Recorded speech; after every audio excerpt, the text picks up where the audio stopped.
the question is this: how are you going to find out where your little zone is? And you're not going to find it out unless you paint a lot.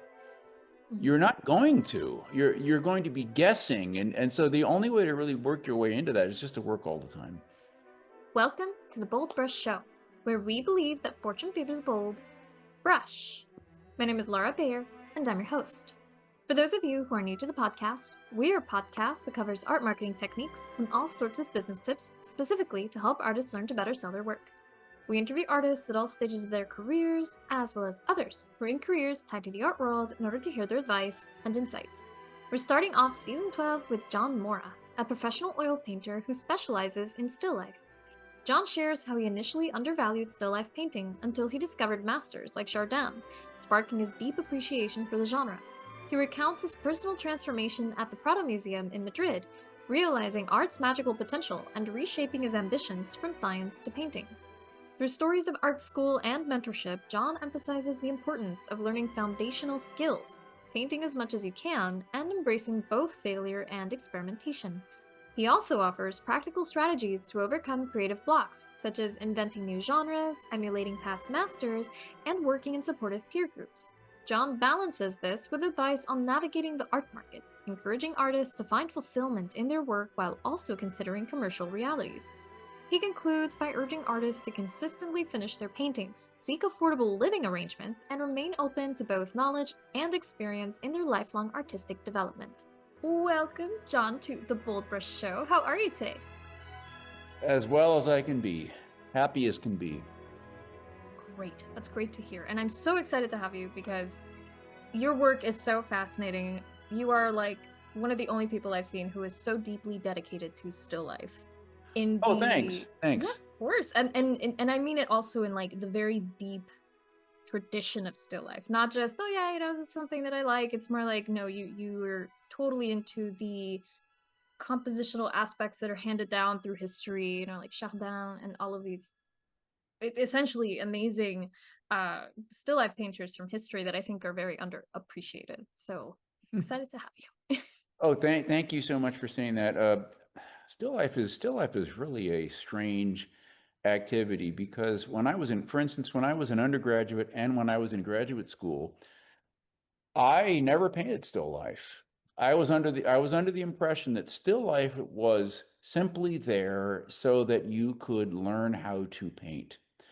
And I remember going into classrooms and the teacher would set up on this giant table a still life, and it had everything in it from somebody's doll they had when they were 5 years old, some big creepy looking doll, a bunch of cardboard boxes, some drapery.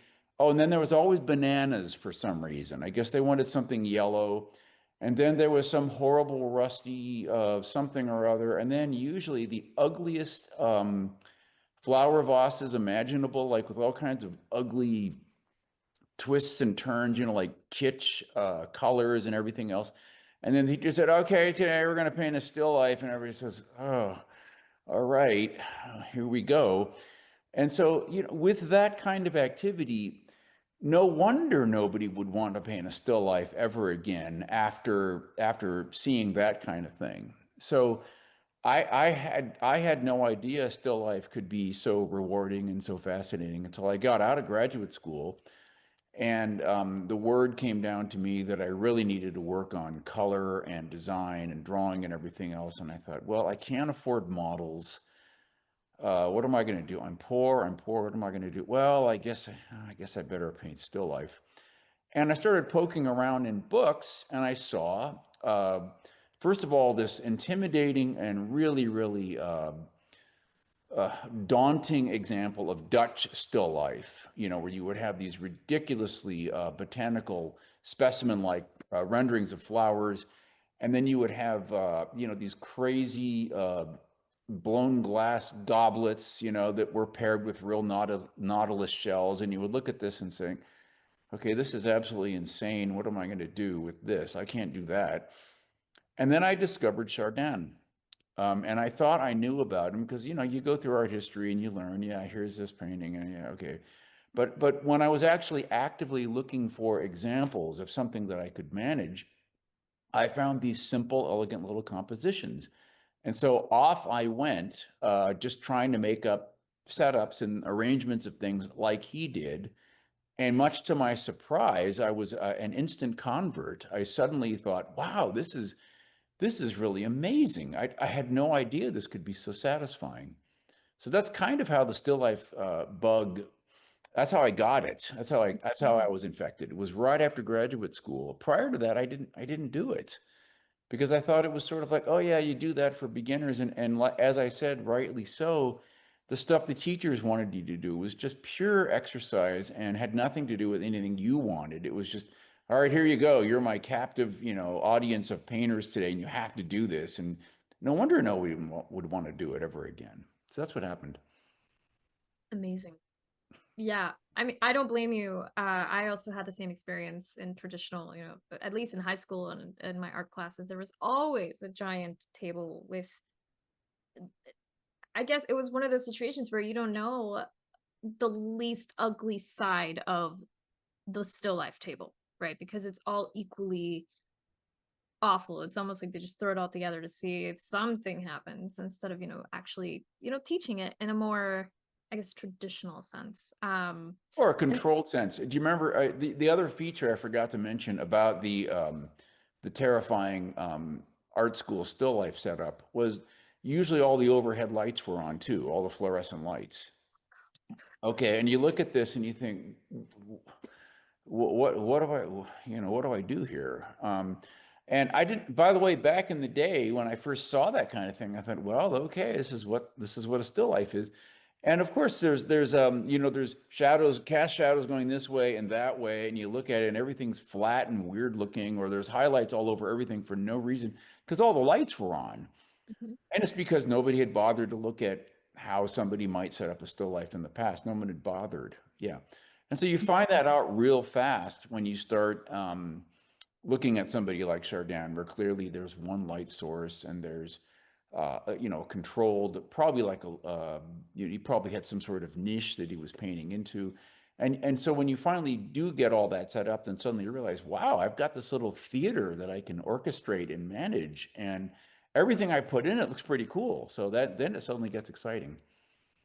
Yes, definitely, definitely. And I actually I wanna bring you back also because I Okay. also want to ask you, Okay. um, when did you begin to follow the path of the artist? Oh boy. Well, pretty much everyone you talk to that is an artist will say that when they were growing up, they were that poor schlub in the class that could always draw better than everyone else. So yeah, so yes, I was that guy. Um, it, I have to admit, one of the reasons it was really fun to do that is because it was a way, when you're young, when you're real little, uh, you have the smart kids, you have the athletic kids, and then there's always the kid that can make people laugh by making funny drawings, like caricatures of the teacher on the chalkboard, or making cartoons that were controversial or semi-obscene, and you would get attention, especially from the boys. You would get, hey, he's pretty cool. He can make these weird ass pictures, and so that's what I was doing. That's what I was doing. I never took it seriously. I just thought it was fun. Um, and then, oh, what happened to me? It's very simple what happened to me. I graduated from high school. I was drawing cartoons for the newspaper, and again, I thought art was basically just to make people laugh. My parents, in their wisdom, sent me to Europe right after high school. And the first major museum I'd ever been to in my life, I'd been to the museum in San Diego growing up, where I grew up, but the first big museum that was famous that I visited was the Prado.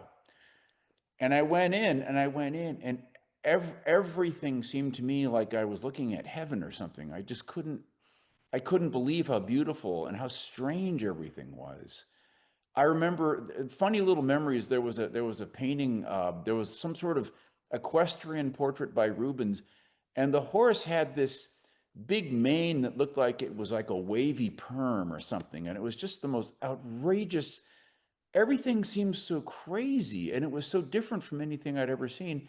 And then, of course, we came to the Garden of Earthly Delights, the Bosch painting, Kenneth Clark has a quotation about that painting. He says, "When you see that painting, you momentarily forget every other painting you saw that day at the Prado, but you also forget every painting you've ever seen in your life." And I remember looking at that thing, and I thought, art can be this way of taking people into another universe. You can have this portal to this kind of funny reality, and even the realism looked like it was strange. I mean, of course, Bosch is not realism, but the Velasquez paintings, everything that I was looking at seemed like it was magic. And from that point on, I said, that's what I want to do. I really want to do this. Prior to that, I wanted to be a scientist because I was fascinated by astronomy. I was fascinated by it. And what happened was I discovered that modern astronomers were not in a big, observatory with a big Jules Verne brass telescope looking at the stars and discovering things. What I found out was they were looking at numbers all damn day long. That's what they were doing.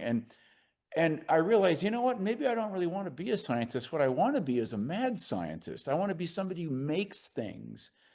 And so other people sometimes refer to it as alchemy, where you're taking stuff that exists and you're saying, I want to transform it into something else. I want to figure out how to do that. And so when I saw the Prado, I thought, that's it. I don't want to be a scientist. I want to be an artist, because that's what these people are doing. They're taking, inert earth colors and then making this universe out of it. And I thought, wow, that's it. And that's what I wanted to do. Wow. Wow.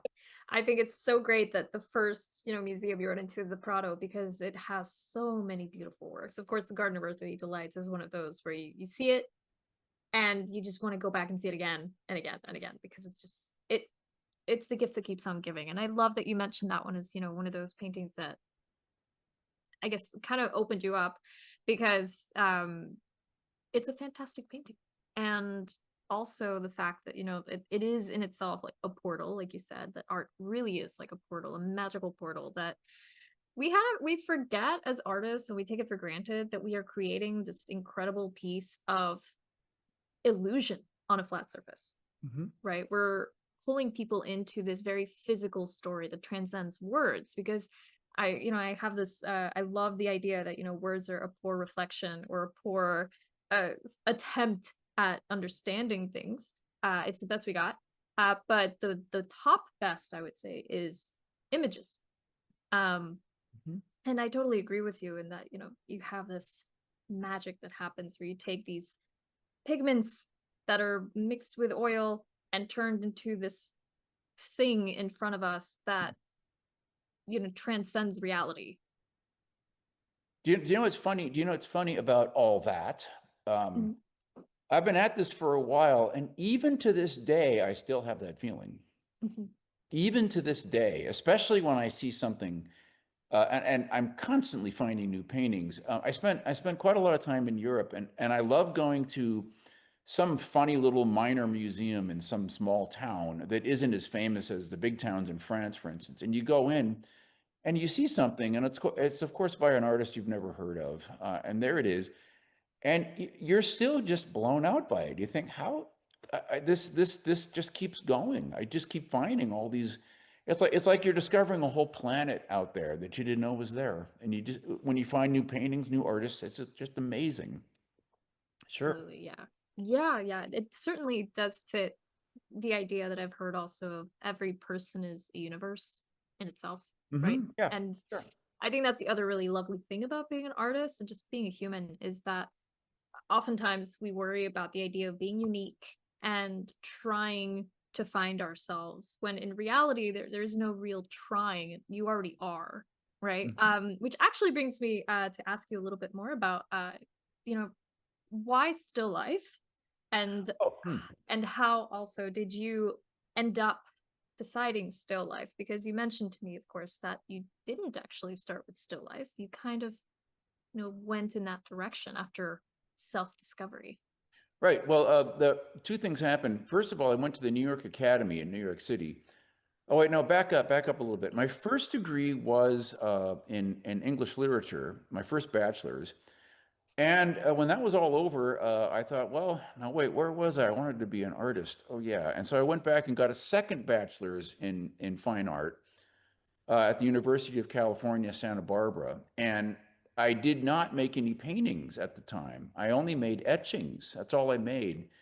Continuing what I said about Bosch, my early work looks like Bosch. I thought, yeah, I want to be the next Bosch. That's what I want to do. And so I was doing that for a while.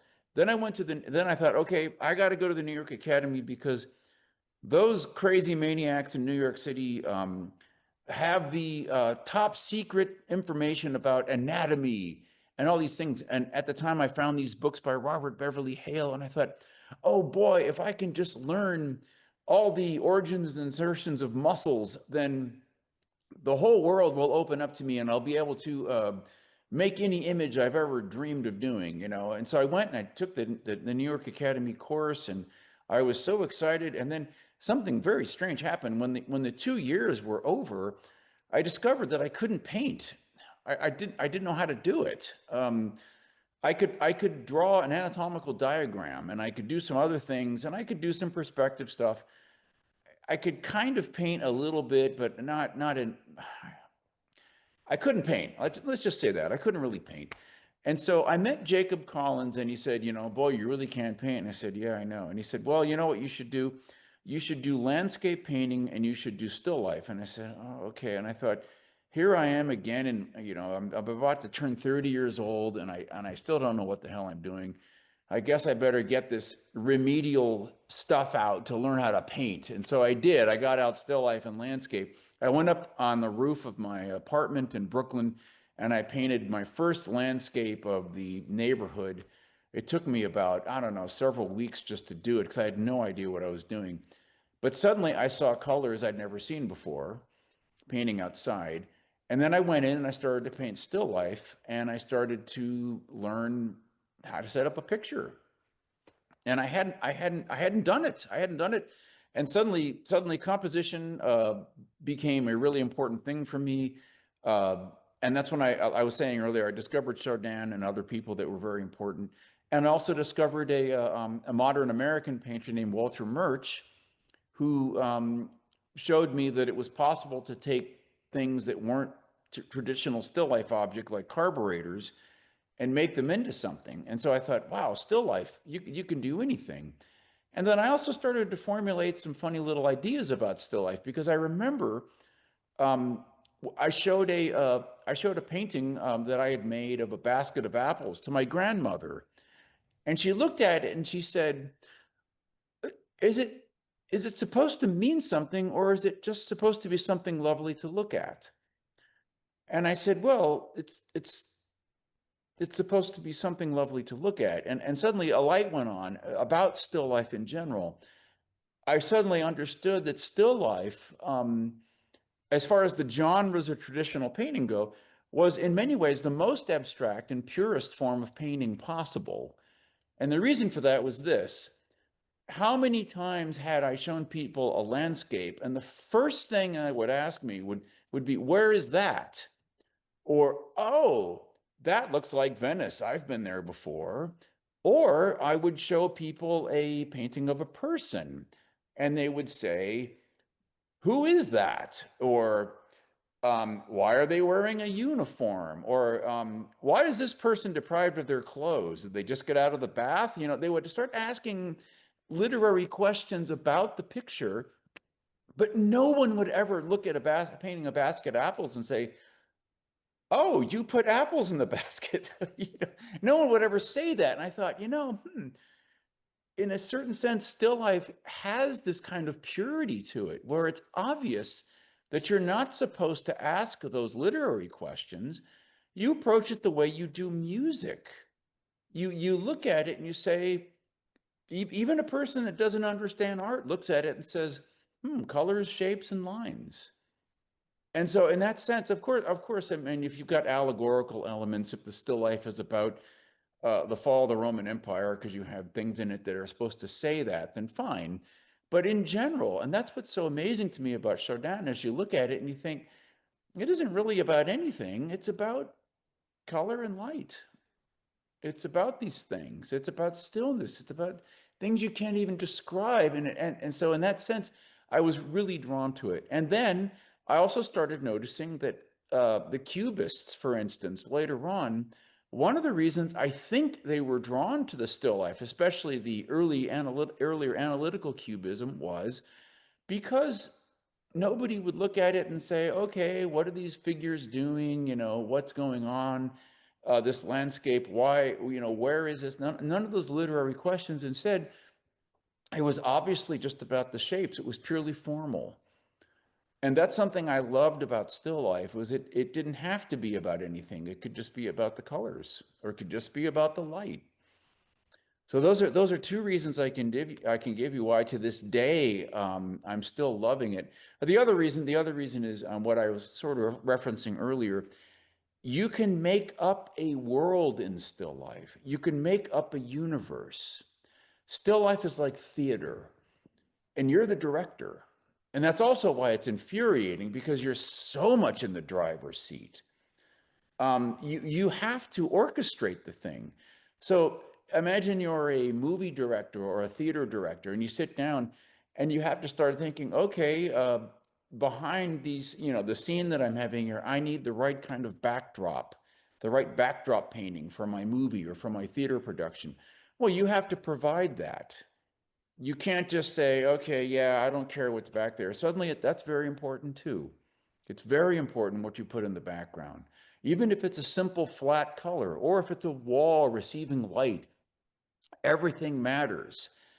And best of all, you're in charge. You're completely in charge.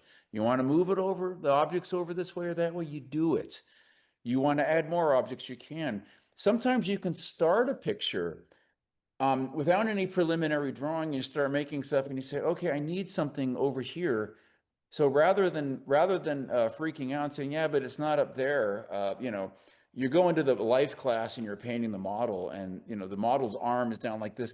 You can't suddenly say, well, I'm going to make the model's arm like that. With still life, you do just that. You go grab another object, or sometimes I'll be making something and I'll say, you know what? I want a big color accent right here in the picture. So I'll put a bright red blob formally on my canvas as I'm developing it. And then I'll hunt around for an object to put there that's red. And I'll go and put it in space. And I'll say, okay, yeah, that's what I wanted. So yeah, there's this crazy organic thing that can happen in still life. And there's a million like schemas or approaches or sort of like strategies. Well, I was just referring to one right there. Some of them you don't plan anything and just you shoot first and ask questions later. And you say, oh gosh, it's doing this. I got to take stuff out. And you start taking stuff out and you're painting, you scrape it off and you try something else. And then next thing you know, it's organically just turning into this thing.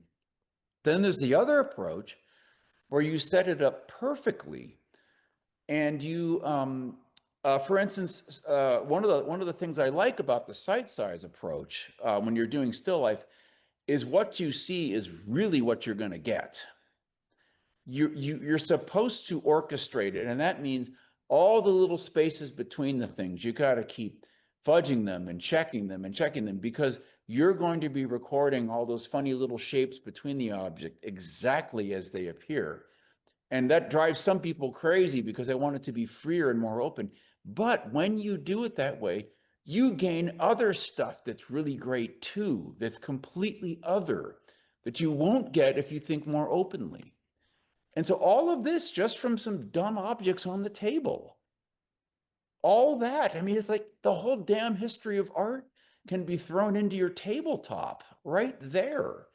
So that's why it's exciting. That's also why it can be a bummer, is because sometimes you don't want to have to orchestrate so much. You just want to do something.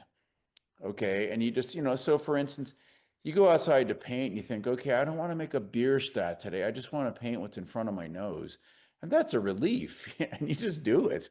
Okay. And still life sometimes is hard because of all the gazillion ways to set things up, you got to do something that feels right. And you have to. You got to do that.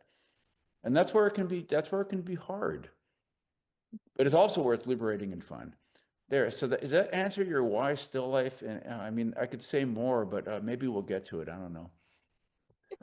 Yeah, I think that definitely answers it. And I All right. totally wholeheartedly agree with you about, the versatility of still life that I think is very, again, like I mentioned earlier, underappreciated.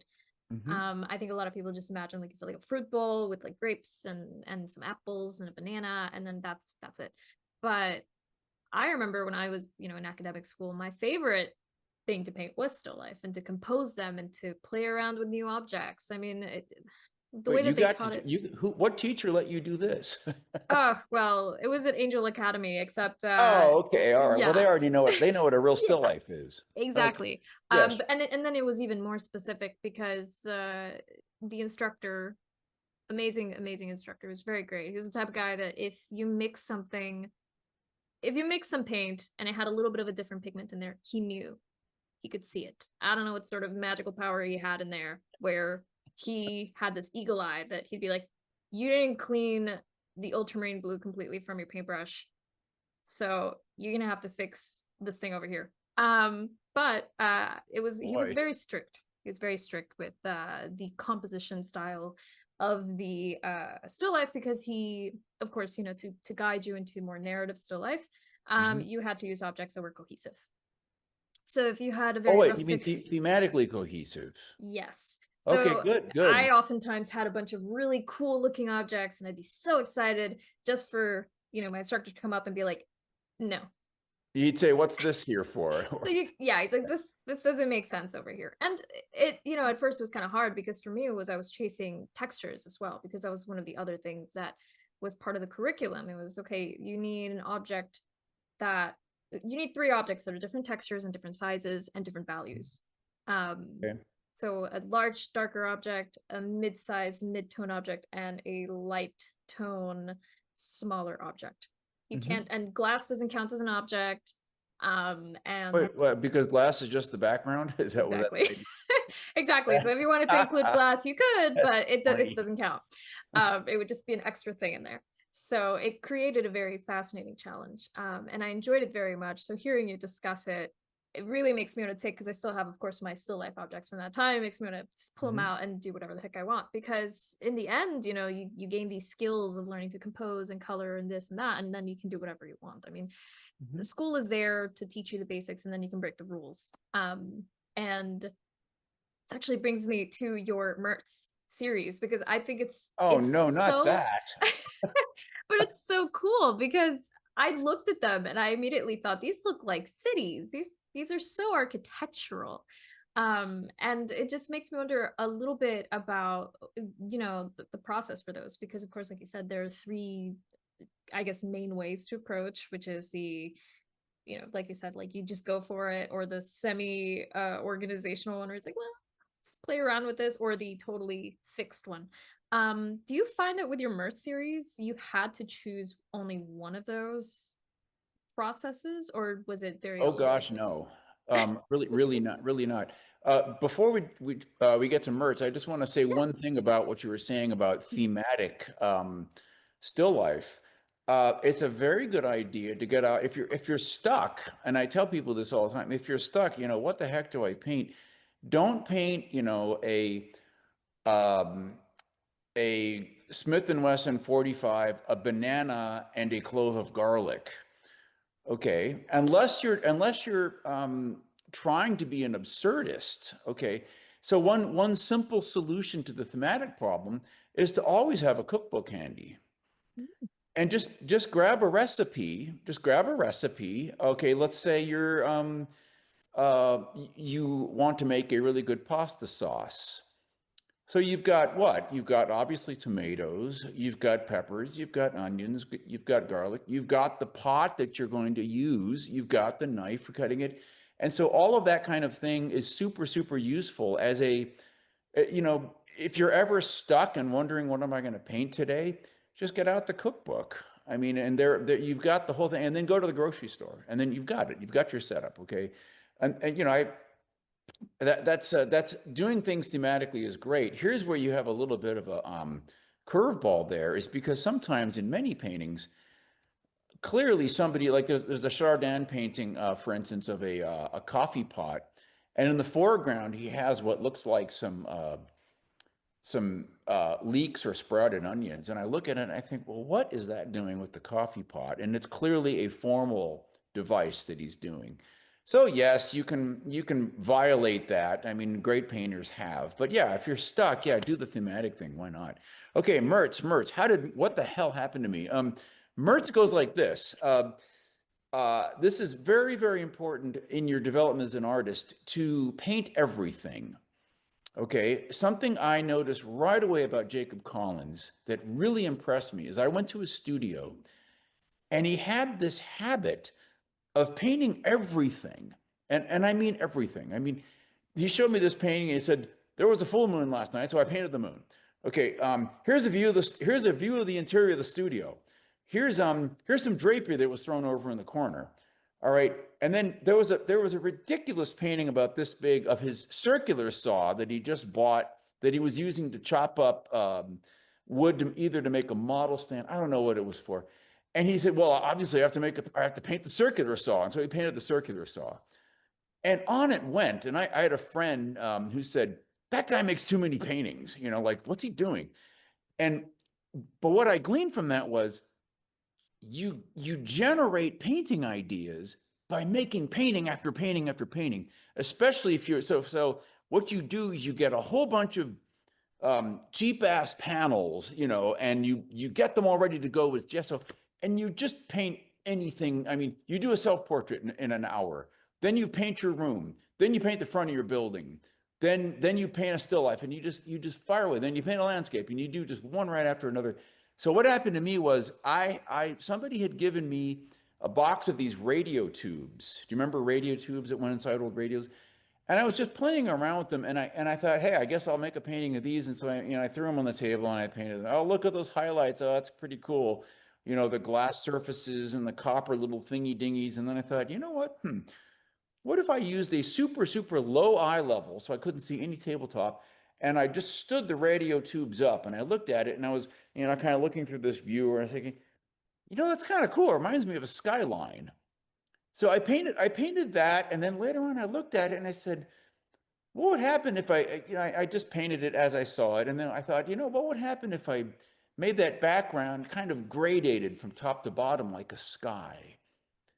And then suddenly I realized I was making kind of a weird little landscape, and the whole thing was turning into something else. And then I remembered Walter Murch's paintings and how he would paint machine parts. And I thought, yeah, those are clearly still life. But then I thought, what if I could take what Murch was doing with machines and I could kind of smash the whole thing together with landscape with this zero eye level, tabletop thing where it looks like you're looking at, when you look at Manhattan skyline from a great distance, you don't see any of the perspective in the buildings. You don't see tops of buildings, sloping down like this because you're so far away. The vanishing points get so far away, and so you don't see any perspective. And so all you see are these, series of rectangles and shapes, the skyline. And I thought, what if I started doing that with junk and machine parts and everything else? And that's how the whole series got going, was from, first of all, the impulse of, let's paint everything. Let's just do it. And so I painted the radio tubes, and that gave rise to the little cityscape one. Somewhere I have a photograph of this. It'll be in a slide form, which is why I don't have it on my website, because I still haven't taken all my old slides. Remember slides? Oh my gosh. It's like saying, remember, I had a horse and buggy or something. And so the slide is out there somewhere of that painting, which I believe sold at John Pence Gallery. And so I was really excited about it. I thought, you know what? I'm going to do this. And I remembered Kurt Spitters was a Dadaist artist. He used to make these collages. And I remember that he called the collages Mertz paintings or something like that. And so, okay, I'm going to call these paintings Mertz paintings. And that's how I got the name. And then I looked up the artist after the fact, and I realized that he didn't say Mertz, he said Metz, M-E-T-Z. When I thought, well, that's okay. Now I've got my own little name brand copyright series name. And so the Mertz series became this whole series, and I just keep doing one right after another, and I keep making small ones. I just set up a new one. Let me show you right now. Here's this is a little sketch I made. Picture's worth 1,000 words. Okay, there it is. You can see it. This one has some elements in it that I made from previous Mertz paintings. The difference is this insane looking screw thing right here is actually in the interior of a old antique juicer, which this thing actually goes inside this thing, which is further away down the table. And I took it apart and I thought, yeah, I guess I'll make these into my, it almost has like a Coney Island feel, like an amusement park ride, carny thing or something. And so the sketch here is the start. And as I was making this sketch, I kept noticing, all right, I like this, I don't like that. And I thought I knew, I thought I had to take, okay, now paint it. And I thought, no, wait a minute. I'm going to keep designing it now that I made the sketch. I'm going to, for instance, there's the space over here I don't like. I want more sky up here. That's the importance of painting your way into a picture as opposed to, okay, I've set it up and now I'm going to draw the hell out of it and get everything in the right place, and then I'm going to paint it. That's not a wrong approach. But if you want to find stuff as you go, which I think is another way that I find more satisfying, you gotta make a mess and then sort of tweak it. And the better way to tweak it is to tweak it at this level and not at a big giant scale. We said, oh no, now I've spent all this time making this giant canvas and I'm committed to it. And if I move this over now, it's going to throw the whole thing off. No, don't do that. Do that here and then really, really get going here. And then even that, when you get to the big one, you're probably going to change it anyway. Because when it's big, something that looked okay this size, you blow it up and you realize it's taking on this whole new force that I couldn't see before. And now I got to respond to that too. And so these are some of the lessons I've learned making the Mertz paintings, which is a whole like weird little education about just painting itself. And so why still life? Mertz, that's one reason right there. Going into Mertz has really, really taught me a lot about art. About Yeah. There you go. No, yeah, totally. Because I think, and this brings back to what you made earlier as well, that still life really does encompass so many different aspects of painting in one. And just looking at, of course, your Mertz paintings, it's architectural. It's like painting a cityscape or even a landscape, right? It's a similar thing. And then if you think of it further, it's like a portrait, because if you pare human down to its parts, it's technically an object. Of course, there's life in it, and that adds complexity to it. But there's also a lot of life in objects as well. Oh gosh. Yes, Yeah. you discover that. And everybody that paints still life, they start saying the same things. You set up some pairs, and here's a bottle. And next thing you know, the bottle becomes the commandant or the sovereign, and the pairs become subjects that are scuttling around at its feet, And one of them is paying honor, and one of them is turning its back and leaving, and one of them is showing its butt, okay, in defiance. And you're thinking I'm just being absurd, but you get into a painting, and all of a sudden, all this stuff, funny stuff, starts happening, and you start seeing it, and it's funny, and you can't ignore it, and you're not going to see it at first, but you're going to see it when you get in. That's what happens.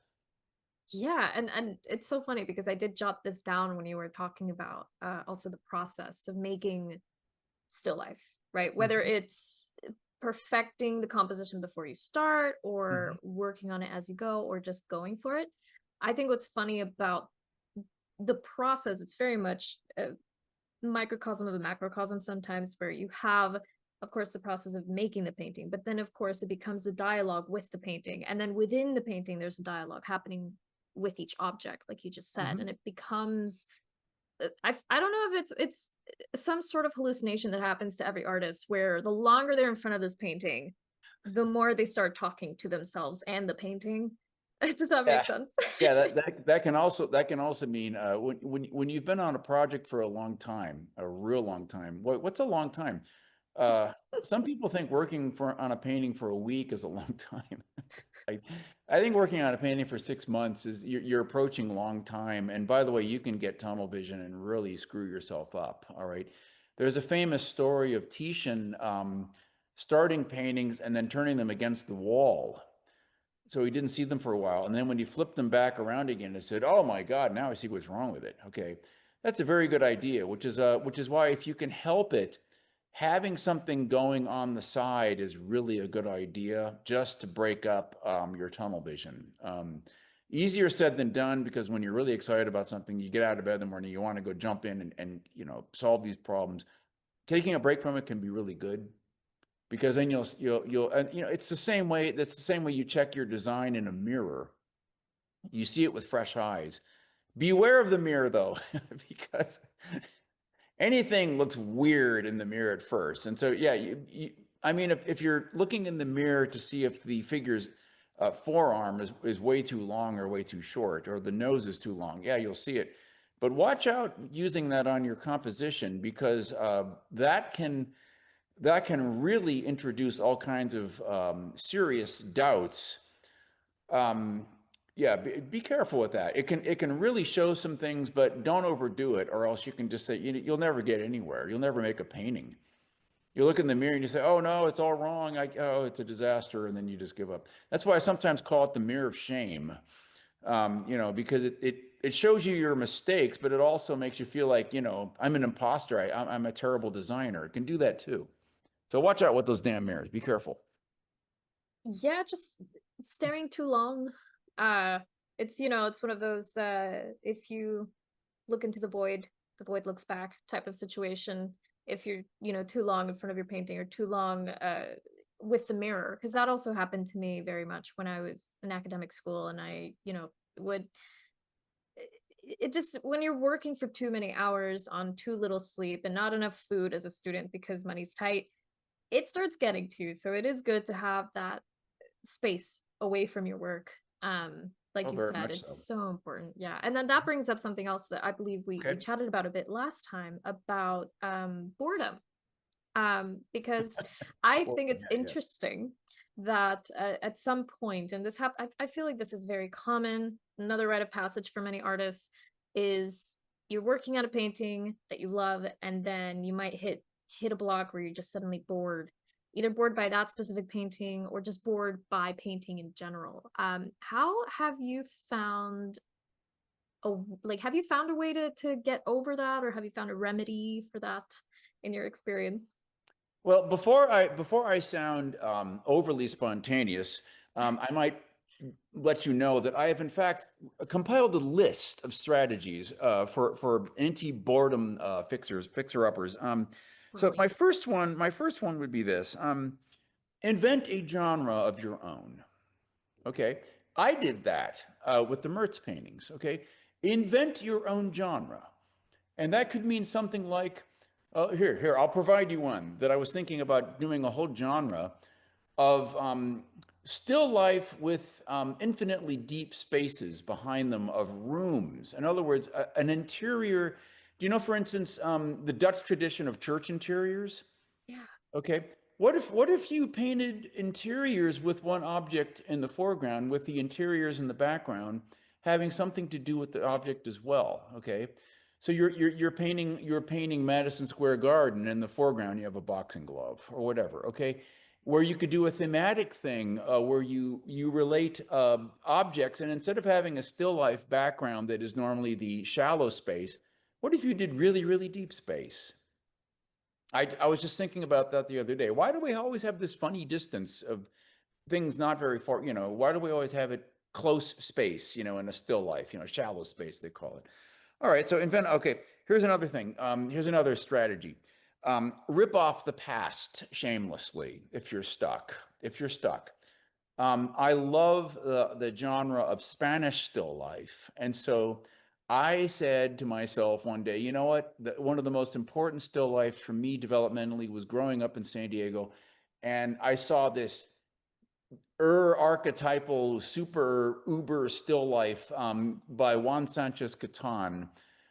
which was a very, very early painting in the history of the still life genre. It was made at about the time Caravaggio made his famous Fruit on the Ledge. I think we've got three attributed Caravaggio still life, and one of them is doubtful. Okay. The Coton was made at about that time. I don't believe there's ever any way possible this Spanish monk could have been aware of what Caravaggio was doing. But he made this amazing picture. And so what I did was I thought, okay, I'm going to make Coton paintings. I'm going to make the ledge, the niche in the wall, and I'm going to just do that, and I'm going to hang my own objects. And it went from that to looking at another painter from the 18th century, a painter named Melendez, who sometimes is called the Spanish Chardin, but his paintings are not Chardin at all. They're distinctively Spanish. They're sometimes a terrible jumble, and they're claustrophobic. But I thought, okay, I'm going to do that too. I'm going to make my own Melendez paintings. I'm going to just do it. And I had a blast doing it. And I haven't done one in a while. In fact, the last one I did, I hated. And I just said, okay, I need to take a break from this. But I really had fun doing it. So yeah, rip off the past. For instance, if you love Dutch art, steal their compositional designs and just supply your own motifs, your own objects. Okay, but steal their designs. Sometimes you can take a painting by an old master and just trace the size of the objects relative to the format, and then stuff your objects into that same size shape to get an idea of how objects relate to the size and the spaces around the objects. You can really get a lot out of that. You can also do what I call range stealing. Like if you're looking at a picture that's a really dark picture and you say, ooh, I'd like to make a dark, moody picture. You get a reproduction of it, put acetate on top of it, and mix up the colors that you can see through the acetate and kind of like match them and say, oh, okay, here's how light his lights are and here's how light his darks are. I'm going to take that range and stick it into my painting. Okay, that's another thing you can do. I mean, so that was point number 2. I got a lot of points here. Yeah, rip off the pass. Thing number 3, another boredom buster. I think I got this from, oh gosh, I'm embarrassed to say this. I read one of those. I read one of those self-help books a while ago because I felt like I was being a slacker. I read 7 Habits of Highly Effective People. And in the book there was a chapter. I don't remember anything from the book except get your ass in gear. But one of the things that I do remember was this chapter. I think they called it "Sharpening the Saw." Okay, and all that means is work on your technique. So I'm always looking around for things like, how could I get better? So, like I thought, I can't draw a head out of my imagination very well. So I know what I'll do. I'll learn how to draw Loomis heads. So I got all the Loomis books and I started studying that. And pretty soon I developed this whole way of, hey, I'm getting pretty good at Loomis heads. I'm getting pretty good. And recently I was watching videos by Patrick Okrasinski, and he was asked, what made you a better painter? He said, well, that's easy. And he shows this stack, it went up to the sky of what he called master studies. And so I used to do these, but I didn't do enough of them. So I started doing them again recently because I thought I want to be more like Patrick Okrasinski. So I thought I'm going to start making master studies really fast. And so this is a painting by Johannes Liss that I just set up. I have a music stand and I put the book on the stand, and then I get this. Again, you have all these panels ready to go, and then you just fire away and make here's another one. This is by a Venetian painter, Piazzetta, who makes these wonderful drawings. And I really had fun doing this. The drawing's all over the place, but I don't care. The colors are pretty good, and that's the goal. And so also you get used to the idea of painting fast. This is a beautiful design. I mean, Leighton is such a wonderful designer. And so, you say you love Leighton's design. You're going to learn Leighton's design by painting it. And you're going to say, oh, that's how he did that. So I start seeing this sweep down here versus this sweep over here, and the sweep of the back related to this, and this funny dark in the light and dark against light here. And you start noticing all this stuff. And you're just swinging away, and you're having fun, and you're not worried about details. So that's an example of sharpening the saw. Okay, what else do I got here? I got several pages of this. Oh yeah, paint outside, for crying out loud. Okay, get out of your stupid monastery and go outside And don't worry about making a Hudson River School, or don't worry about that. Just paint the damn tree on your street. Just do that, okay? And enjoy it and have fun with it. Learn to paint fast. Okay, that's a whole other topic. Yeah. Okay, here's another thing you can do. Paint an abstract painting. Get out your 11 by 14 and get out, okay, I'm gonna use black, yellow ochre, and Venetian red or something, which is already a gigantic palette right there. And I'm just gonna see what happens with colors. I'm going to see what happens when I drag lights on top of darks. I'm going to see what happens when I drag darks on top of lights. I'm going to see what happens if I smash things together in a way that looks like crap, and then I could make something out of that crap. Okay, and so try that. That's another great one. Here's another thing you can do. Work in a series. Okay, I'm going to do a series of pictures, I'm going to do a still life series, and it's going to be about breakfast. So let's see, what do I have for breakfast? Okay, yeah, I have cereal sometimes. Okay, well, I'm going to make a cereal painting. Okay, I have bacon and egg sometime. All right, I'm making a bacon egg. Okay, I have bagels sometime. I have bagels. Okay, suddenly you've got 10 pictures right in front of you. Okay, that you can push through, and suddenly you're starting to get all these ideas are starting to blow up in your head. Like maybe some mornings I don't do any of that, and I have this, and so suddenly you're bringing all these other ideas in. Okay, here's another one. It's kind of related to that. If you're bored, plan an exhibition.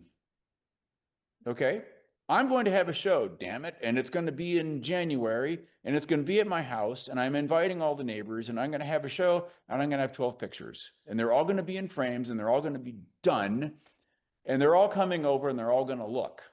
Okay, so if you're not in a gallery, have one in your house, and so by the way, there ain't nothing like a deadline. Okay, you put that on your calendar and say, I'm doing a show, and it's got to be done by then. You can even have fun with it and say, I'm allowing myself 2 weeks per picture, and I'm doing it. Okay, that's not boring. That's fun, and it's exciting. It's exhausting. Okay, here's another thing you can do. Very, very important. You just got out of school and you're freaking out. You're wondering, who the hell am I anyway? Well, one thing you can do is you can get with 5 other friends. Okay, and it can be just people in the area. It doesn't have to be 5 people from your school. In fact, maybe it's best that they're not from your school. Okay, get with 5 other artists and you make a group. Okay, you've heard of book groups or book clubs or whatever. Right? So I did this right after graduate school. Again, this was Jacob Collins. Rick Poloco, another friend of mine, got this nutty idea called the paint group. And you get 5 friends together and you take turns giving the assignment. So you say, okay, this assignment, and it would be things like paint a still life that has a metal object, a organic object, and I can't remember that one.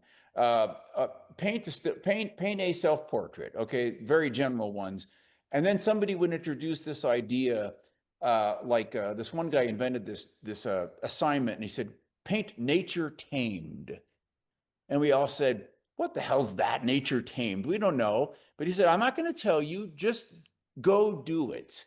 Just go do it. And so we would show up, and it's really funny because you get 5 different ideas of what that phrase meant. What does nature tamed mean? I don't know. Okay. And so we did this. Make a painting based on an old master composition. And we said, all right, and so we have these assignments. The person who gave the assignment hosted the evening and provided the meal. And then you brought out the paintings and you sat down and you just went through one by one. And it got really snarky and really embarrassing at times. But boy, we did this for years, and we had a big show at the end of our paintings. And we looked forward to it every month. It became like we'd be on the phone. Well, wait till you see what I'm doing. Like we'd be like joking back and forth. Well, mine's going to kick your painting's ass. No, it's not. And so we would do this. And boy, that was anything but boring. That was great fun. Okay, what else do I have here? Oh yeah. Here's something you can do. Paint a still life of things that are truly ridiculous or that make you laugh. Okay. I set up this still life once of, I love pugs, the dogs, and they're the most ridiculous dogs already. And so I have all these little like pug figurines. There's one that's on a spring that bounces around. There's one that looks like some squishy plush toy. I just put them all in a row and made a horizontal painting of the pugs, and so doing like, in other words, do a funny still life, for crying out loud. Find something you think is funny and just do it. Okay, here's another thing you can do. Make up a painting from your imagination. I did this recently. And by the way, this goes into the other thing that I was going to give for advice. Be willing to make something that's cringe. Okay, be willing to make something where you're completely out of your league and you just feel like an absolute idiot, and do it. Okay, and you're going to grow as a result. And you'll want to get out of bed in the morning, because it's funny, because you'll think, how am I going to fix this problem? I made a Bible picture. I made a Bible illustration picture. I can't believe I did it. I'm going to put it on my website in case you want to see it, because it's something that I don't do. It's something that I looked at later and I thought, God, this is so damn cheesy and it's so embarrassing. But I thought, I'm glad I did it. I gained something special from doing this. Okay, that's another boredom killer. Okay.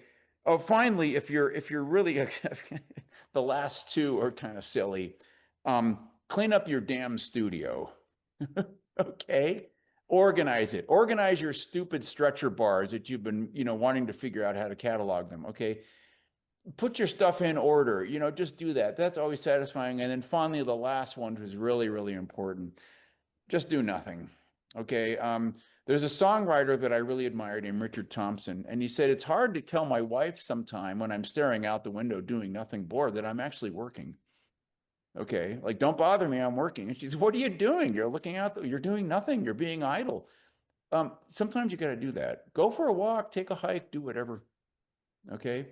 There's some essay somewhere right now that's kind of making the rounds about the importance of boredom and how it's important for, I don't know, for neurotransmitters or something like that. I don't know. Boredom is a response to being overloaded, and you got to just accept it. It's boredom, you know.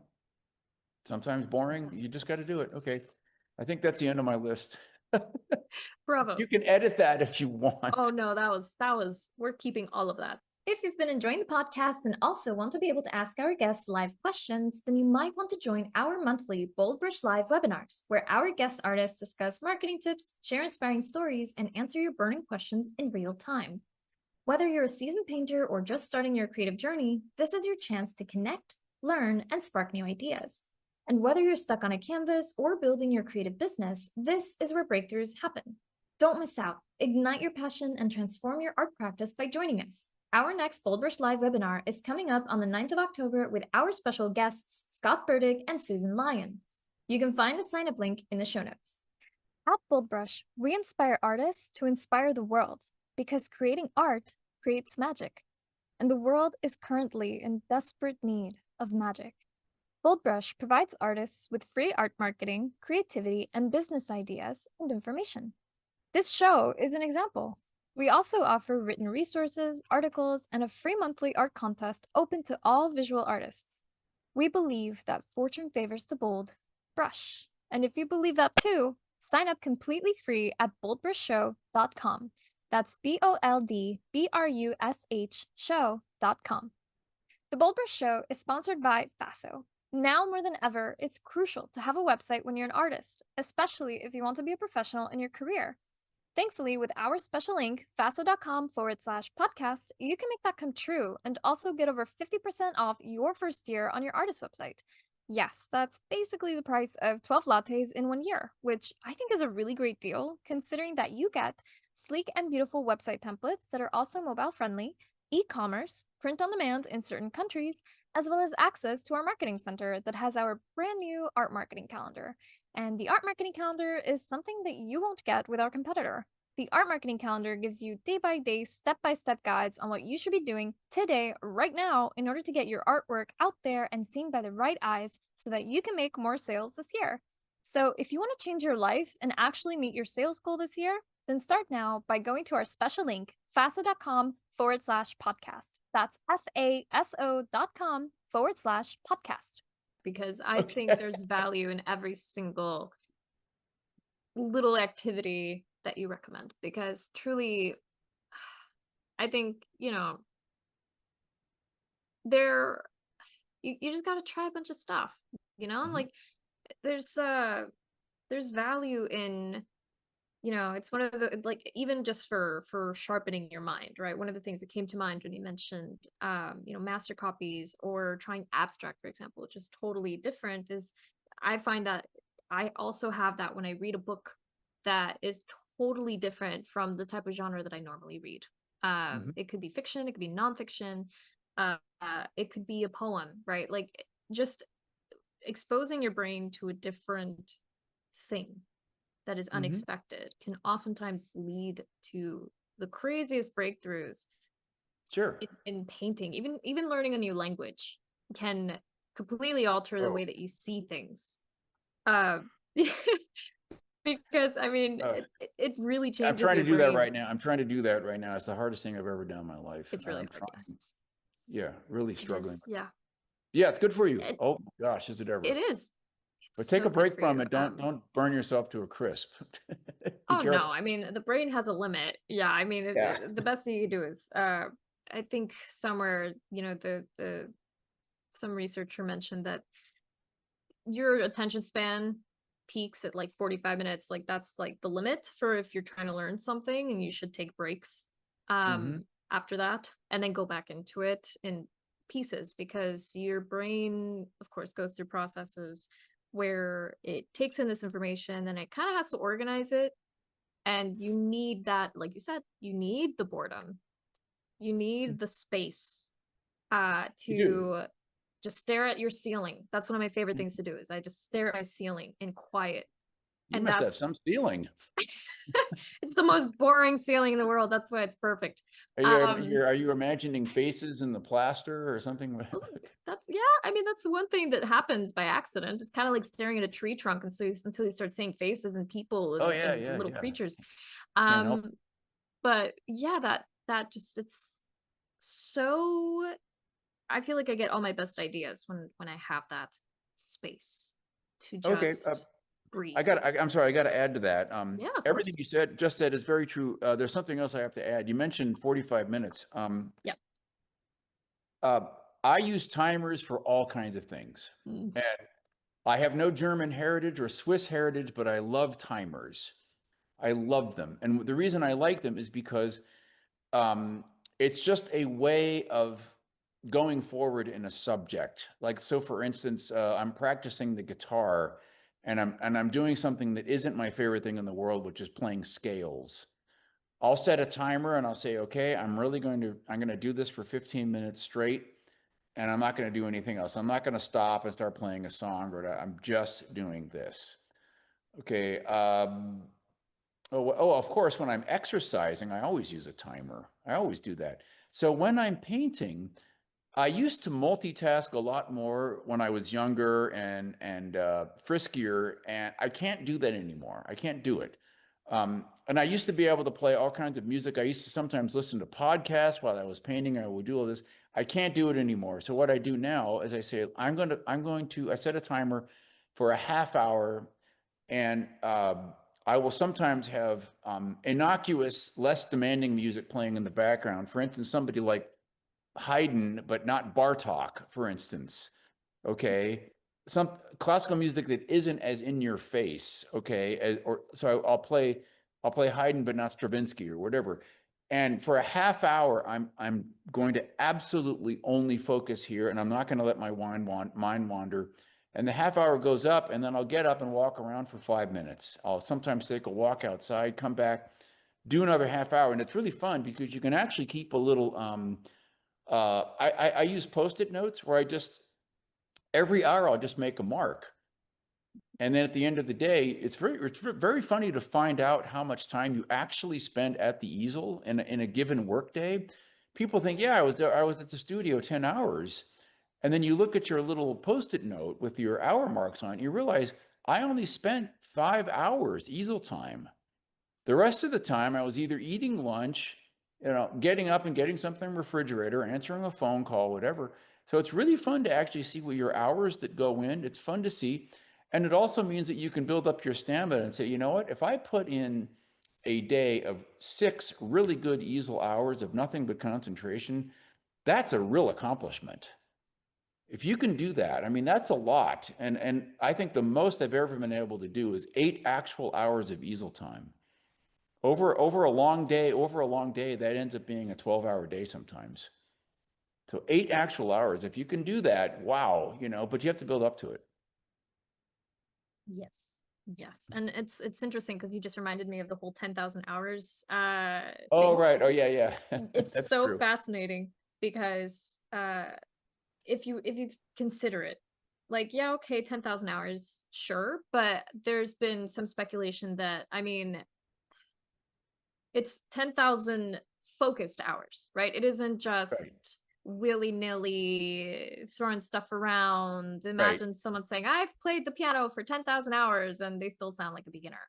And it's because right, it's not intentional hours. It's right. just, "Oh, I well, I'm never just thought of fulfilling that. the Wow. 10,000 Yeah. hours." Yeah. Well, I guess Um, hours are not always just hours. Okay. That's good.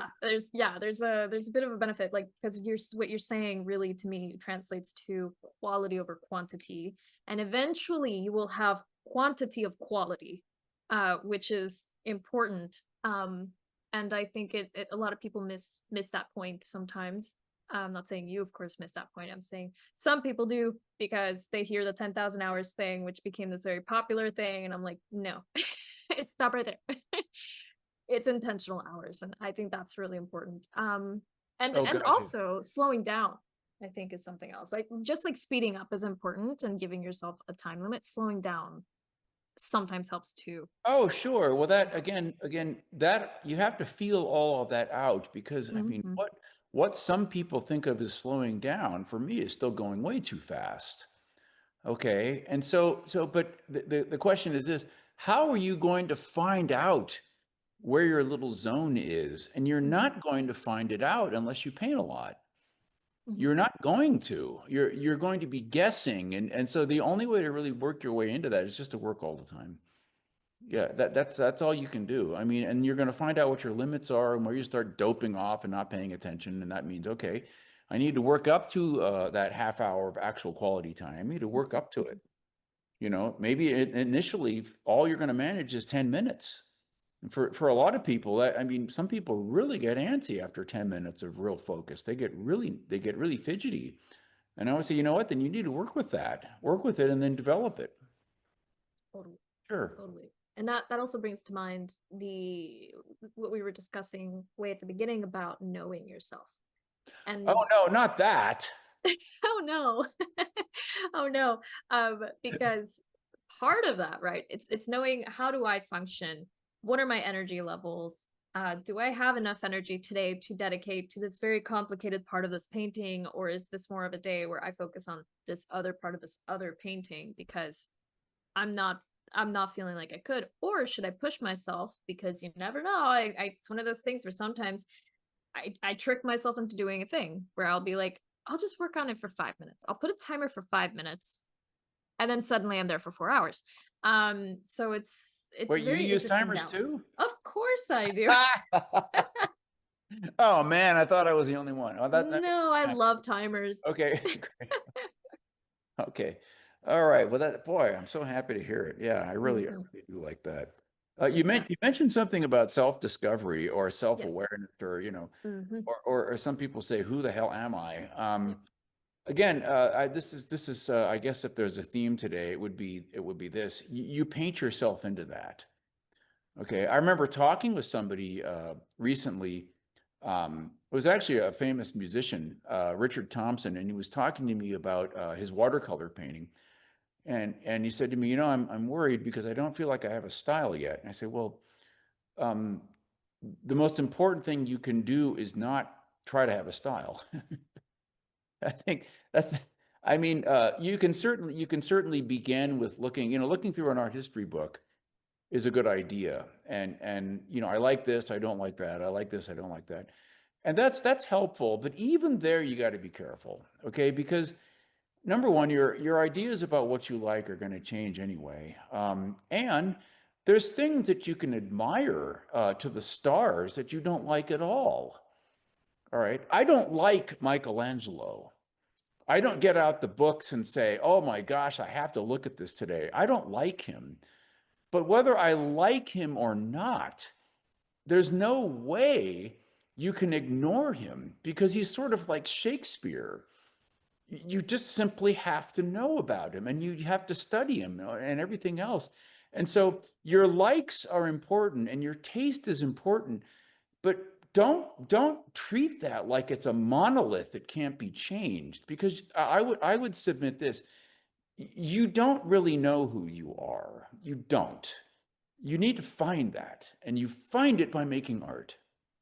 You find it by doing stuff. Okay, I'm not talking about I didn't mean to say that to say I don't know what I think is true or beautiful or something. Well, maybe I do mean that. Okay, just let's limit this. Let's limit this to art for the moment. Okay, let's just limit Yes. it to that. You don't know who you are as an artist until you work. You're just not going to know. You might be closer, to what you think you are than somebody else who doesn't have a clue, and you might end up kind of returning to the thing that I always wanted as a child was this. You might find yourself circling around back to that in the end, but you can't begin there because you just don't know.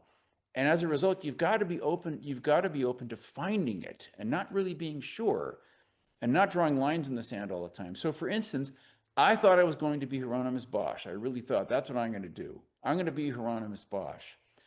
And then I discovered the importance and beauty of painting from observation and being truthful about what you see. And Bosch isn't about observing things in front of his nose. He's not about that at all. So when you're outside painting a landscape, when you're outside painting plein air, the most amazing thing about it is that you can be anonymous. You're allowing the motif to tell you what it is. You're not going out there saying, I'm going to impose my Bierstadt vision on this view of my neighborhood. If you do that, then just stay home and make your Bierstadt. Fine. I'm not against Bierstadt, but I'm saying the great thing about painting from life and forgetting about yourself is you're letting the motif change you by observing it carefully and by saying, you know what, I'm coming to this with the attitude that there's stuff in that motif out there that I've never seen before, that I never will see again, because today the weather's this and tomorrow it's going to be this.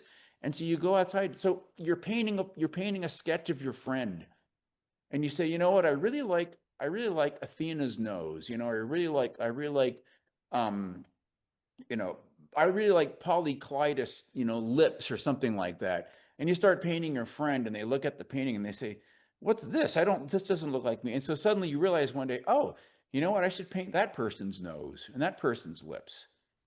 And right there, you're letting the motif change you, is what's happening. And that's so important. It's so important to be open and to not say, well, I'm already established and I'm going to impose my shtick out there on the world. Your shtick is super important, but what should inform that thing? What should inform your vision? What should inform it?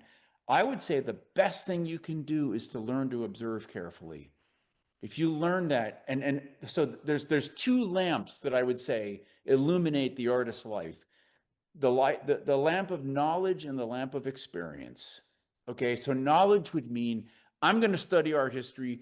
I'm going to look at what other painters have made, and I'm going to try to boot off that and say, how do I fit into this big narrative we've made here in the West, which is really just a tiny little window of time. So that's the first lamp, would be knowledge, and that could include anatomy and perspective and all that other craziness. But then experience is the other lamp, and that's, I'm not bringing anything to this. I'm letting that stuff out there tell me. So you put those two together and you can grow. All right. If you just have one and not the other, we've all seen people that are really good at inventing things, but their work looks formulaic. And then we've all seen people that are really good at observing, but they can't make anything. Well, it's all they can do is observe. We've all seen this. And so how do you balance that? I don't know. I don't know. You're not going to know. The only way you're going to know is if you try both. Those two things, knowledge and experience. Yes. What Coleridge sometimes, maybe what he called the songs of innocence and songs of experience. No, wait, that's not Coleridge, that's Blake. For Coleridge, it was primary and secondary imagination. Oh, forget all that. Yeah, but yeah, knowledge and experience. There you go. Yeah. Yes. Yes. And it's so cool because that also really reminds me of one of my very top favorite quotes that Alan Watts ever said, which is the self can only be known through the other.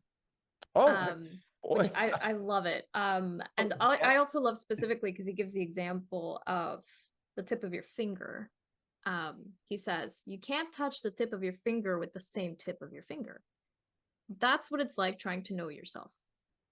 Hmm. You have to use something else.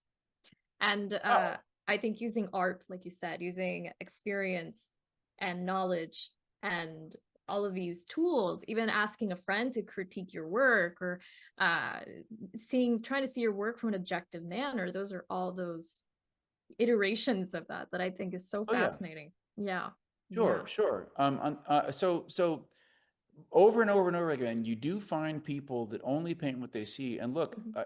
if that like if that becomes the main force for you, I would say great. I mean, but I think the best observers are also knowledgeable. And the best knowledgeable people, the best inventors of worlds, the best fabricators of whole universes are also great observers. And so those two things inform each other. They just do. It happens that way over and over and over again. There's another again. I love Kenneth Clark, and one thing he said, one thing that really made me jump because it spooked me a little bit. He said, "There's only a handful of great artists in the history of Western art that made great art out of visual observation alone. There's only a handful, and the only example he gives is Vermeer. That's the only example. And then, of course, you study Vermeer and you realize this cannot be simply observed. It feels the intervals and the distances feel too calculated and perfect. You think, when you observe life, you just get your magic viewer and look around at things. Every once in a while, you'll land on something that really does feel Vermeer-like and it's perfectly organized. But more often than not, you get things that just look like crap. They don't look good. They don't look good. So even Vermeer is not pure observation. Vermeer is also orchestrated. Absolutely. But yeah. So again, sense impressionism. A lot of people have bought into the idea that great art, all you need is observation. That's all you need. You don't need anything else. That can be the main part of your art, but usually that has to be paired with some other stuff too. Usually, like how do you organize a picture? How did Monet set up his pictures? If you're a big observer, you look at somebody like Monet, the best Monets, everything's perfectly placed. They're perfect. They're amazing. They're not random like I just turned myself over here and did this snapshot. No, they're organized. They're organized. Even the simplest ones, everything is just so. Yeah, so there you go. Yeah, absolutely. Like you said, observation is a starting point, and then you gotta just stuff up, or just play. I think that's another thing that a lot of people, because this really brings me to one thing that I really wanted to bring up, which is I think the mistake that I see happening a lot is also people perceive their work with the eyes of only selling, right? They'll Ah, perceive it through the eyes of, can I make something that I like that I know will sell? And I think oh, oftentimes that is a very painful perspective to have because I feel like in a lot of cases it sets you up for failure or for a crash out, which is not fun as an artist. you mean killing two birds, something I love that will also sell? Yes. And Okay. if you're not careful, right, in the sense that if you arbitrarily pick something that you think, well, I kind of like that and I think it'll sell, it's not. I think a lot of people, when they look into, I want to find my voice as an artist, they're simultaneously thinking, how can I bend my will and my ideas so that it fits into the market, without realizing that Hmm. oftentimes, as long as you paint something that you love, yes, being aware of the market is important, but it shouldn't be one of the determining factors necessarily from the beginning because of that, like how you said, at first you thought you would be the next Hieronymus Bosch, right? And it's so important to give yourself that, space and time to experiment and to explore and to play and then build from there. Because I think if you're putting the market first in terms of finding your voice, I think it can be a recipe for disaster later down the line. It can be. Not saying it will be, just saying it can be. This is making me laugh because everybody, I mean, everybody I know that has had shows and has, been in galleries and all that stuff. All of this stuff comes into the front of your imagination. Wait, imagination? What do I mean? You've got all your pictures in the, set up on the floor after you've made all of them, and you say, okay, this is my favorite one, but I know everybody's going to want these over here, and so you start to freak out about that. Enter a concept. I think it was Patty Watwood and I came up with this expression of being tomato paintings. Tomato paintings. You have to make tomato paintings. Now, a tomato painting is a painting of tomatoes. All right, but it should. How do I say this? A tomato painting has to satisfy some criteria, not just one thing. In other words, it's not merely a painting of tomatoes. A tomato painting is a painting that satisfies you and a broad audience. Okay? It cannot simply be, I make this because people buy it and I hate it. If you do that, you're setting yourself up for some real problems. Okay, you will find yourself in a soul-destroying grind if you do that. Now, by the way, maybe in times of war or something when you have to do that because there isn't anything else, maybe that's okay. Maybe there was a time when, hey, I make this one picture over and over again, and it, I put my kid through college with it, and fine. That's I can understand there is a time for that. But if you're not living in that moment of wartime or something, finding something that kills two birds that does not embarrass you and not make you feel like you're being either a whore or a sellout or whatever. If you can do that, and know that people like them, like, so for instance, I've made a lot of paintings of tomatoes or recipe paintings. I've made a lot of those. And sometimes I'm making them thinking, oh no, not this again. And then I get into the painting a little more, say, you know what, I'm pretty happy here. I'm enjoying this. And suddenly I've killed those two birds. I've satisfied myself. I'm challenged enough. And I've made this thing that somebody will definitely like. Okay. So you got to be careful because there's an old story about Thomas Kinkade that I heard from someone who knew him when, and Kinkade actually said this, and this is not on the record books, but it was to this other person that I know, and I'm not going to give his name, but he knew Kinkade, and Kinkade said, all I got to make is one of these cheese ball pictures of, the cottages with the lights on in the snow. I just got to make one of those a month, and then I'll be free to do my real work. Okay. Well, we all know what happened.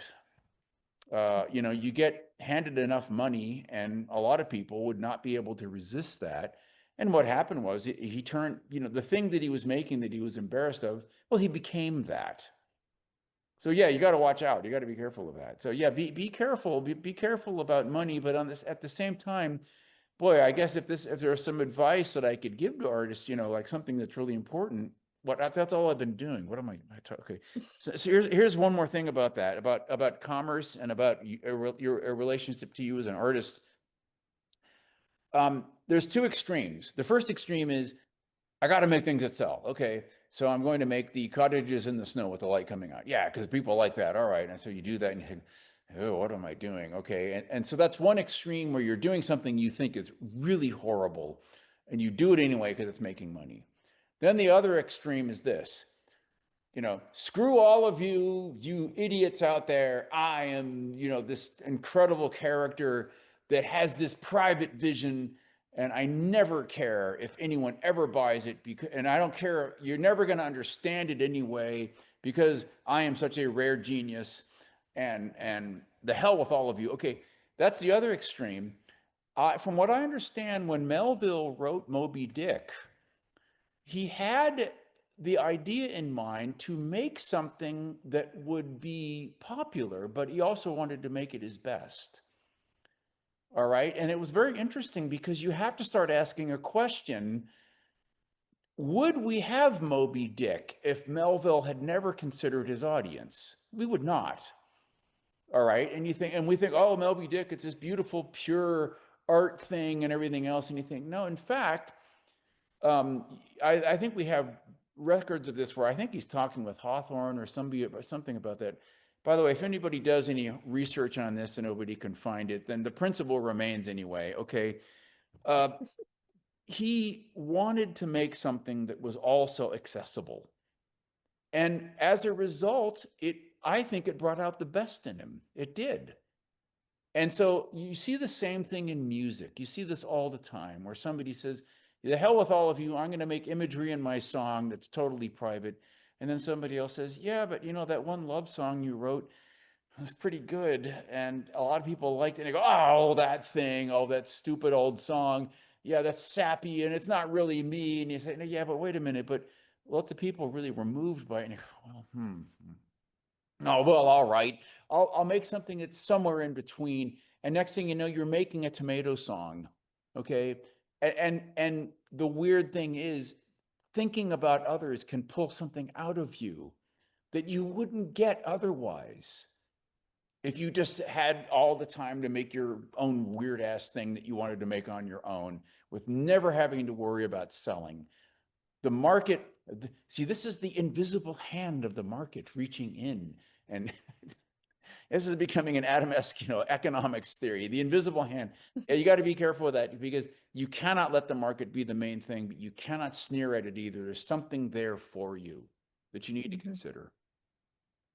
Totally. Totally. Yes.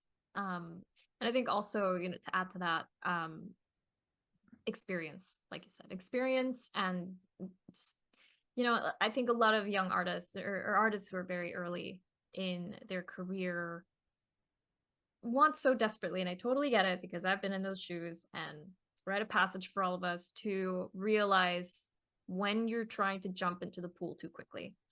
And I think giving yourself that time to experiment, figure it out, and then find as you go that tomato painting is probably the way to go. Why It's not? very, yeah, it's very rare for someone to just from the get-go just be very, very successful. It happens, but it's not, the rule. It's not what normally happens. But remember the curse, the other curse of the tomato painting that, oh my goodness.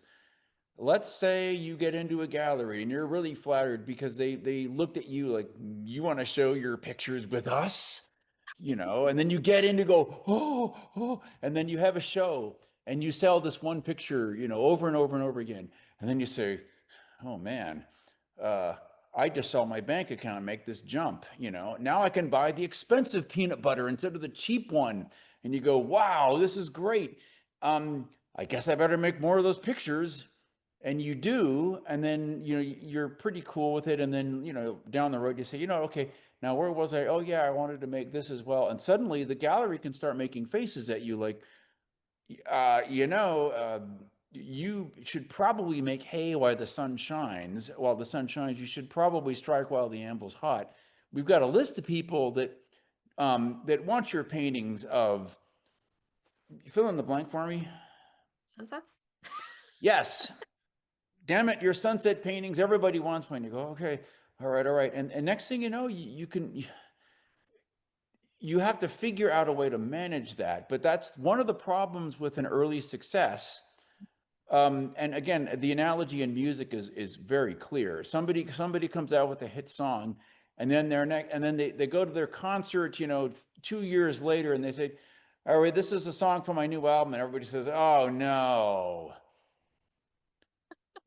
Come on, man. I want to hear, I want to hold your hand again. I don't want to hear this weird, thing you're doing with sitars, like all this weird new stuff you Beatles want to do. Okay, I want to hold your hand. Come on, man. That's what we want. And you say, oh, well, what do I do now? And so that's where the myth develops that you got to be true to yourself. you have to figure out both. I don't know how in the world you're going to do that. I don't know how anybody's going to do it. It's something everybody's going to have to figure out. You have to. Okay. I mean, Absolutely. that's how you'll end up, is you're going to have to figure out how to balance that. Definitely, definitely. And actually, I did want to ask you what it was like for you when you made the jump into becoming a full-time artist. What was that like for Oh, you? something super important there. You Mhm. need to find cheap rent. Okay. I'm not going to tell you about what brushes to use or what paints. Forget all of that. You need to live in a place where you can work. So Right. I would avoid New York City if you're just getting going. I would. I would. Okay. I mean, there was a point where there were neighborhoods in New York City where you could, I mean, I really scored. I mean, I got an apartment on the Upper West Side at 106 in Amsterdam I was sharing an apartment with a friend, and I was paying around 350 a month. Okay. It was rent stabilized. And so I stayed there for a long time. I stayed there for a long time. I don't think I would have become an artist if I hadn't had that. Okay, because I looked at everybody else that had their own apartment and they were paying 1,500 a month back then. Yeah, today everybody will start laughing at 1,500. Okay, but back then, and I realized they have to have a full-time job to keep this payment of this rent, going. They're not getting as much work done. They're not. And so I graduated from the New York Academy. I met Jacob Collins. I realized I can't paint. I got to learn how to paint. And so I started hanging out with Jacob, and he showed me how. All these things start happening. I went to an employment agency, and it was so funny. I took a typing test, thinking, well, I got to do something. I got to have a job, so I can support my painting habit. And I'm taking a typing test, how many words per minute, and I'm doing all this. And I went downstairs to this place called Coffee House, I think it's called, or the coffee shop at 14th Street. And there were these two kind of statuesque bombshell women there. And, I'm looking at them thinking, boy, they're really pretty. And so I decided to talk to them. And I said, hey, I just took a typing test. And they said, no, what do you do? I said, I want to be an artist. And they said, oh, very interesting. Maybe you should do what we do. We're flight attendants, and we can work when we want, and we can travel all over the place. And I thought, hmm, maybe I should be a flight attendant, or maybe I should do that. And I went home thinking, man, I don't even know how this is going to be possible. And a friend of mine called me the next day, Dave Mahler. He was also in the paint group with me. Great, great painter, my dear friend Dave. And Dave said, hey, there's this mural factory downtown, and they're making these big murals for this company called Express, where they do all these old master copies, and they're doing it for these stores for decorations. Do you want a job? And I said, yeah, yeah. So off I went. And so for the next 4 years, my main income was painting murals. And it was not my own work, but I was using a paintbrush, and I learned how to paint fast, and I learned how to mix up big ass piles of paint, for covering a lot of square footage. And I also learned some, horrific techniques, like here's how to paint a rose real quick, and these just dumb kind of like formulas that at the time I really hated. Then later on, I there was something to it that was good. So yeah, you've got to get cheap rent, and if you can, try to work in your field in some way. I don't know what that is now, because nobody's painting murals to the same degree, And if you want to get into that, if you want to paint scenic painting, for instance, for theater, that's a whole giant discipline in of itself. And if you take that job, you may never be able to make your own art. So you've got to live in a place that's affordable. You have to.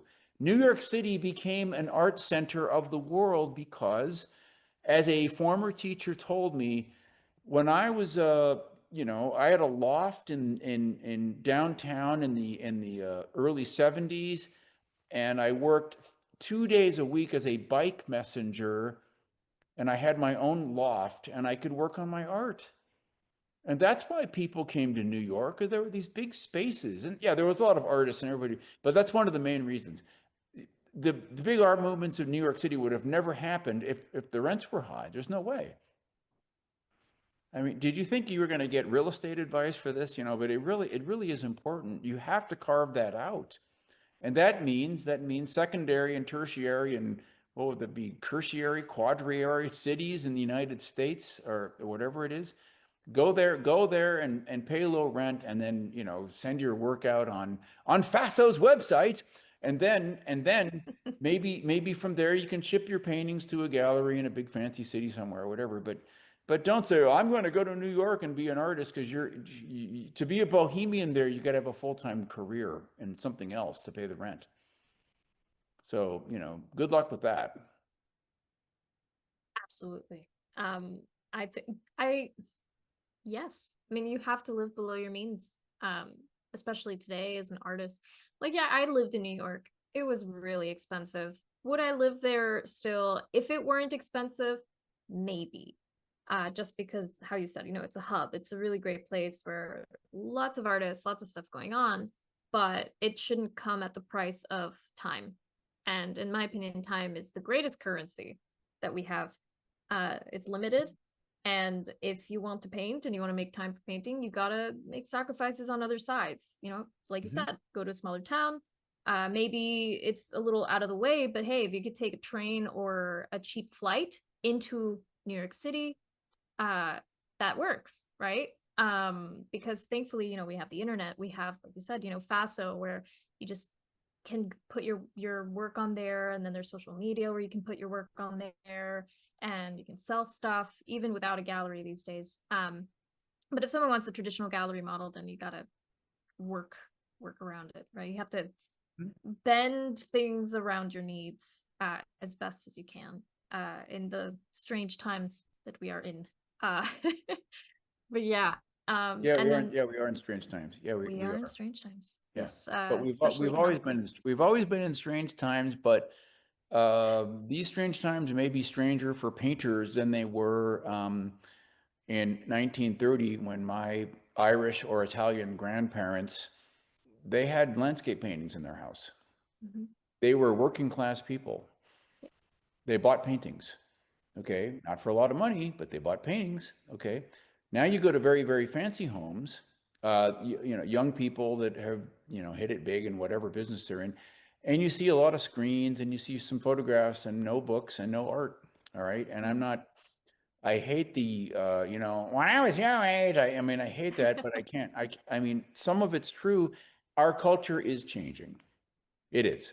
And art and paintings are not as big, you know, the decor item as they used to be. They're just not. For your average person, they are for fancy people still, but, you know, for your average person, they aren't. Um, we should change all that, you know, but one way of changing all that is giving people something of a schooling, in some sort of way, schooling, education, getting people to appreciate once again the importance and need for making things by hand. Mm-hmm. Uh, Craftsmanship, you know, I made this, you know, even if it's something as simple as, this is my recipe that I came up with, and I did not get this from a book. Uh, People that know cooking, they appreciate that. They do. And so, in the same way, I feel like visually, our culture needs a reintroduction to what it means to make things by hand, what it means to play real instruments, what it means to build things yourself instead of buying, you know, a cabinet at Home Depot, making your own cabinet, all that stuff. And we might see you know, I'm hoping we're going to see a big backlash against everything being instant and easy and being made by factories. I'm hoping we can see that. Well, of course I'm Yeah. hoping that, obviously, duh. Yes. Yeah, I think Oh, yes. it's one of those things. And then I wanted to ask you two more questions actually. One is, what final advice would you give to someone who wants to make a living as an artist? Oh, let's see. Well, before I say artist, how about painter, I guess, because or I don't understand sculpture at all, so I'll just say painters. Oh, make a lot of paintings and finish every one of them. Okay. In other words, understand that what you're making is a product that needs to be understood as a commodity to be purchased, and that's why I said finish every one. Now, but by finished, I mean, I look at paintings by Degas, or as they say here, Degas. I look at them and they look like they're hardly just started sometimes, but they're finished. They're satisfying. So that's what I mean. I don't mean by finished, lots of tiny detail painted with small brushes. I mean fully realize is what I mean. Okay, so do that, and in other words, know what that means to you as far as fully realize. And you make a lot of the stuff. That means you are consistently able to produce, as opposed to, I got lucky here and this one came out, but these eight over here, I just kind of abandoned. You have to be able to say, okay, I'm making this kind of thing. You have to be ready to go into production. You have to, right?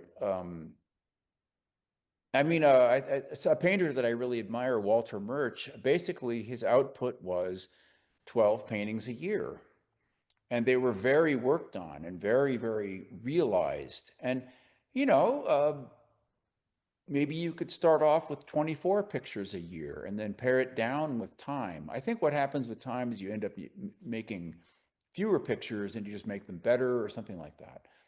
You end up making 6 a year or something because, they're harder to do, or maybe your standards are higher or something like that.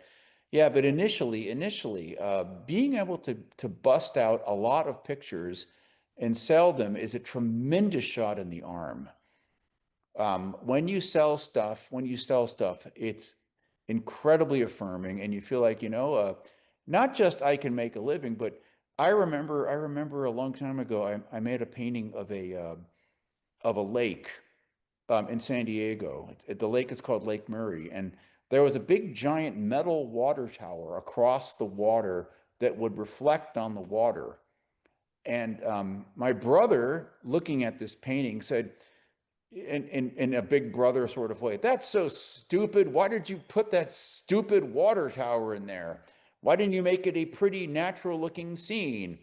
And I said, "But I like the water tower." And he said, "All right, yeah, well, no one's going to want that." So at the show, someone came up to me and said, "I've been walking around that lake for so long, and I love that water tower reflecting on the water." And they bought the painting, and it's just like my whole world just came into focus. And I thought, somebody understands me, like it was an amazing feeling. I thought, wow, somebody gets it. I mean, and I thought, my brother was right and I was just being an idiot. Okay. And somebody got what I saw. And I thought, man, that's fantastic.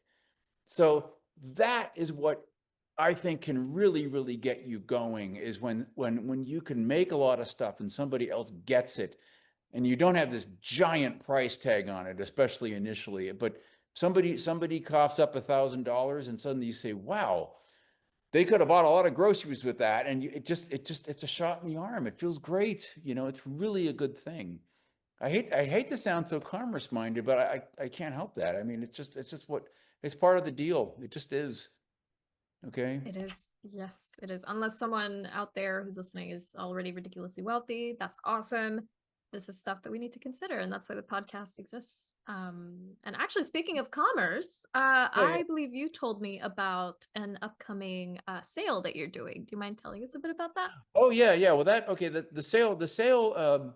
It's my annual studio show that I do every first Saturday of every December, and oh gosh, I'm actually forgetting how it started, but I think I went through my painting racks and I just thought, let's get rid of all this crap. And so I said, well, let's have a party. I know, and we'll serve cava, not expensive champagne. Let's invite all the neighbors. Let's do all this, and let's just have really modest prices. We basically sold everything, and we thought, oh, that was fun. So the following year we said, well, let's do that again.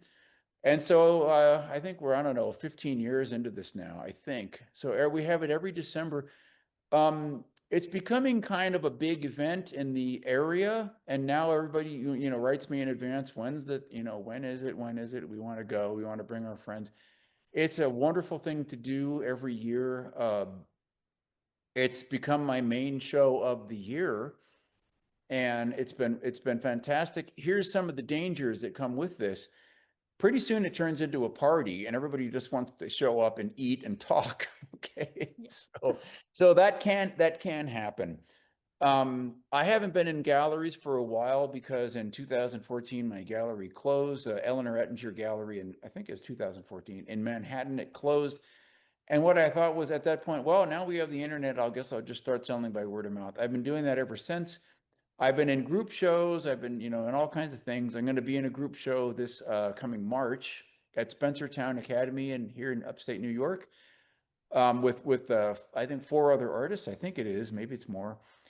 Um, that will be on my website. I'll be promoting it there when that happens. But yeah, that's I mean that's what's on the calendar. I this is going to sound like a commercial for Faso, but I can't help it. They have all these marketing things that they offer, and I haven't done any of it yet. And I think probably I'm not alone in that. I think most people that have a Faso website have looked at all this stuff and thought, all right, I really got to do it, and then you just haven't gotten around to it. Well, I'm in that category. I haven't really used the stuff, but this year I swore this year I'm going to take November instead of making a gazillion little pictures in time for the December show. I'm instead going to focus on marketing. I've already got too many paintings here as it is. So I thought, this November I'm going to try out actual Fasto stuff to see what happens. So I'll get back to you. Yes, yes, get back to me on that. It worked, or nothing happened. I'll let you know. Yeah.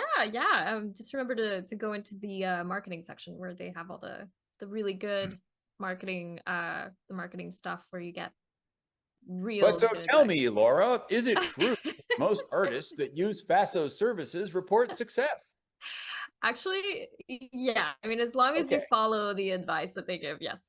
Okay, all right. It's one of those things. We can only do so much on our end. It takes a lot of effort on the artist end as well to put those things into action. But yes, you got to get back to me on that. Okay, I will, I promise. Yeah. And then speaking of your FAFSA site, what's your website? John Morra Painting.com. Perfect. Awesome. And then I will also be including all of your links in the show notes, including your social media, in case anyone listening or watching wants to go check out your awesome stuff. I know that you're not super active on social media, but hey, it's there. Well, okay, look, I don't mean, I made a funny face, I know, but I just need to learn how to do it. I, I want to take advantage of that. I've been listening for a long time about people that have figured out how to use it and how it can be very helpful. I haven't had any success with it yet, not really, except more people who can come to the party and drink all of our wine. I don't know. I don't know if it's translated into any sales at all. I don't know. One of the things that Clint, I guess his name is on Fasto, keeps hammering is that email is king. And so I need to try more of that. But our social media, some people can get it to work. I haven't. I've probably done it wrong. So yeah, I'll try again. All right. I'll try again. I promise. Yeah. Just think of social media as a way to get people on your newsletter list, the people who actually care. Oh, okay. All right. Okay. Yes, Good. exactly. Yes. Yes. But yeah. And then I guess yeah, I'll include all of your links in the show notes, like I said. And then yeah, this was such a great conversation. I feel like every time I chat with you, there's always something that I'm gonna be thinking about from the conversation for the next 3 months. Good heavens. Yes. Because it's great conversation. So thank you so much, John. I don't think I always have this effect, but thank you very much. Of course. Okay, thanks. It's always fun All to right. talk art. Yeah. Well, it was a real privilege. Thank you. I mean, especially I mean, I don't think I've ever done anything like this before, so this was really fun. Thank you. Can't say Yeah. thank you. Thank you. Of Thank you. course. You're welcome.